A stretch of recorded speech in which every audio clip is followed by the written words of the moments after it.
So first we're gonna be baking, and I'm gonna be showing you guys 3 different decorations and 2 different things. So you're gonna need cake mix, 3 eggs, you're gonna need some icing and a pan to put in the oven, and you're also gonna need some castor oil and candy corn, and you're gonna need 1 1.4 cups of water and half a cup of castor oil. That's what you're gonna need. So first, you're going to preheat the oven to 350, 325 if you're using one of those stainless steel kind of pans, but yeah. And then you're going to put it on bake so that it actually heats up. Okay, but then you're going to be putting your cake mix in a bowl, which you also need. Sorry, I didn't mention that. But yeah, you're also going to be needing a bowl, and then you're going to pour in your water.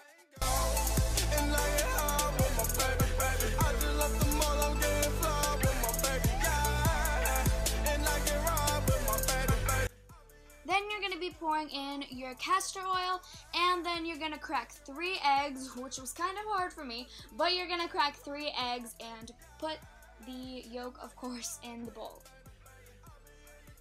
Now you're going to stir it all together, or you could use one of those fancy machines, but I'm stirring it, and you stir it until the mixture is nice and creamy. Now that that's done, first I'm going to be filling up this mini cupcake pan with about maybe 6 or 9 cupcakes, because the rest I'm going to be using for cake.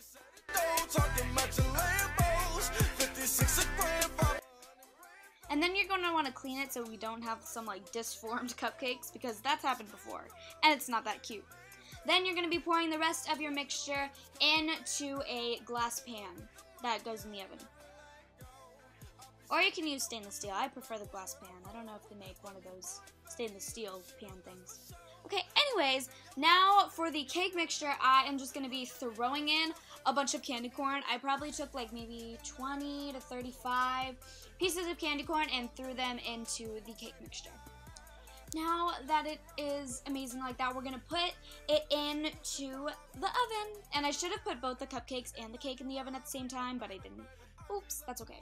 Then we're going to be closing that up and moving on. So next are these tombstone toppers, yummy decorated fall little treats. So you're going to need Peeps, marshmallow, tombstone toppers, little pumpkins, coconut shavings, food dye, and a plate.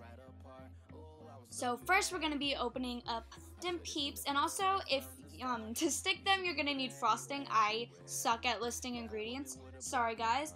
But you're going to be sticking it on, then you're going to go around the plate with the coconut shavings, just all around so that it fills it up, because the coconut shavings are going to resemble grass, which is why we are now taking some green food dye. And at first I was using the spoon, but it was not working, so I just like put the food dye droplets all over, dropping them on the plate, and it doesn't really look like a pure green. It's kind of patchy, but I mean that makes it look scarier and uglier, which is the point for Halloween. Then I'm taking these 3 little pumpkins and putting them beside each tombstone. She asked why I don't feel the same. I'm still the same. She's still insane. Now this is one of my favorites. It is a fall decorated caramel latte, and so for this you're gonna need 1 little packet of those caramel lattes, or whichever flavor you prefer. You don't have to use that one. From the Starbucks at Target. Then you need a cup, chocolate syrup, mini marshmallows, and assorted fall sprinkles. And then you're going to take your little mixture, pour it in a cup, take some hot water. You can use the microwave to heat the water or your stove. And you're going to pour it in. My grandma made it really hot. But yeah, you're going to do that. And then you're going to stir it up. Okay, then you're gonna take a bunch of your little marshmallows, kind of just resemble like whipped cream, like you're gonna put a lot of marshmallows on it, and then you're gonna sprinkle up that chocolate syrup all over the marshmallows, and then taking a bunch of your assorted fall sprinkles, you're gonna pour or dazzle them all over, and it is gorgeous. It tastes amazing. It is wonderful. It is marvelous. It is amazing. I love it. And here's me being cute with it. I'm cute. Days, and I know it's long gone, and now that our cake is done in the the oven. My grandma is taking it out because I was too scared I was gonna burn myself. But she's taking that out and putting the cupcakes in, and now we just have to let our wonderful, beautiful cake cool down. And the candy corn didn't show up on top, but that's okay because we're not finished. Now for these broomstick cheese pretzels, this is more of like a healthy selection. My grandma and my mom would be the ones to eat this. You're gonna need pretzels, a cheese circle, and scissors, knife and a plate. And then I take how many of our pretzels you want. I am taking about 5.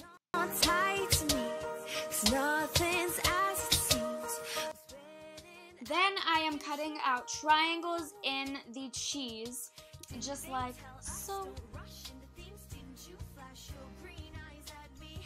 And you're gonna want to make them kind of small, but not too small, like that size. You see.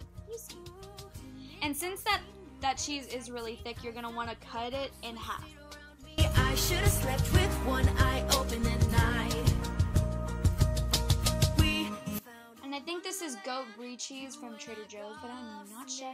You're gonna cut it in half, and then you're gonna make little indentions with a knife, which I didn't exactly show, but yeah, basically you're gonna be making little indentions in the cheese, maybe 2 to 3 depending on the size of it, and then sticking them onto the pretzel sticks. Now, back to baking. Now that our cupcakes are finished baking, we're just taking them out of the oven.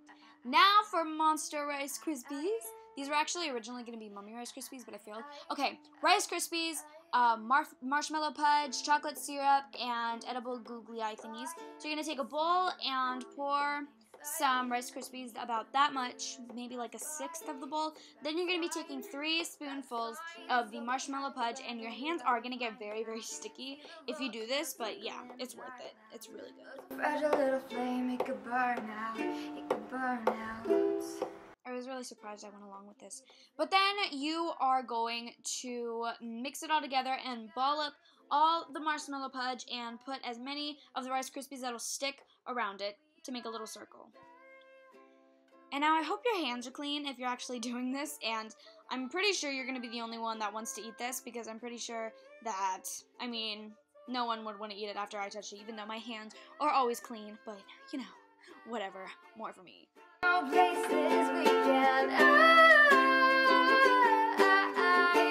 And so now I'm just taking forever to put this in a ball, and I don't know why I didn't speed it up. And now I'm washing my hands, and then I'm drizzling on this chocolate syrup, and then I'm putting the little googly eyes in, and then it just looks like a little Mummy Rice Krispie, and it tastes really good, and I like it. Yes! Shout out to my grandma for helping me film this too. Love you, Grandma. Okay, now that our cake is done, you're going to be taking this cream cheese frosting, whatever frosting you prefer, and putting it around the perimeter, and then just taking a bunch of candy corn and sticking that on around the perimeter on the frosting. And that's our beautiful cake, and there's candy corn inside the cake too, so you're going to eat it, and it's going to be like melted candy corn. It's going to be so good. Now, for this, one option for decorating cupcakes, I'm not exactly showing it, but I looked up moon phases on my phone on Google, and so I just made the frosting look like moon phases.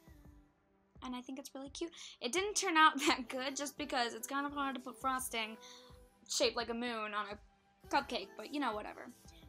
Now I'm going to be taking maybe 2 spoonfuls of the same frosting, putting it in a bowl, and then taking some red food dye whenever I decide to show it. Yeah, I'm taking some red food dye, pouring maybe 5 or 6 droplets in there and mixing it all together, and then taking the back of my spoon and putting it all around the remain of the cupcakes. And then I am taking these chocolate chips, and you might want to use smaller ones if you're going to go for devil, but these kind of look like a fox, but you know, whatever.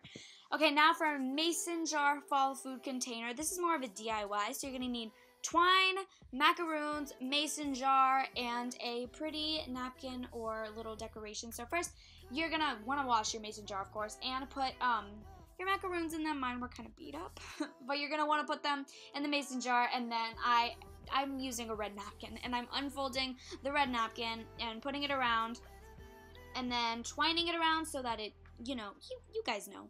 And so that is it for this video. I hope you guys loved it, and I hope it made you very, very hungry, and I love y'all, and I'll see you on my next one.